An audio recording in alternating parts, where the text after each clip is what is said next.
พ่อใหญ่อินมาห่วมเก่ากินน้ำกันเด้อเจ้าจมยังเดี๋ยวนี่จะจมยังจมว่าสมบังเรื่องอดีตแต่ก่อนอดีตมีจังไดในอดีตเจ้าว่าสุฟังเบิ่งตัวใดควรเว้าจังเว้าแล้วตัวใดบ่ควรเว้าก็บ่ต้องเว้าได้เอาเว้าแนวดีๆเบิ่งอดีตแนวดีๆมีหยังแต่ก่อนกะ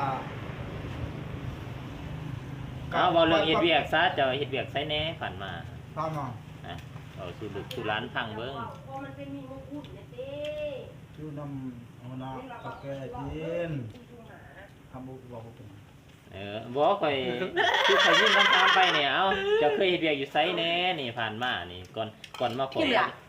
อกับข่อยนี่ก่อนมาเฮ็ดเวียกน้องข่อยไปเอาให้เราบอกมันไม่ซื้อมาอยู่สวรรค์อยู่สวรรค์อ๋อเรียกหุงเลยเฮ็ดเวียกของเดือยหลังจากเฮ็ดเวียกลงเดือยแล้วมาเฮ็ดหยังบัดนี้จักปีเฮ็ดเวียกอยู่ของเดือย3 ปีอยู่สวรรค์ออกจากของเดือยแล้วมาเฮ็ดหยังมา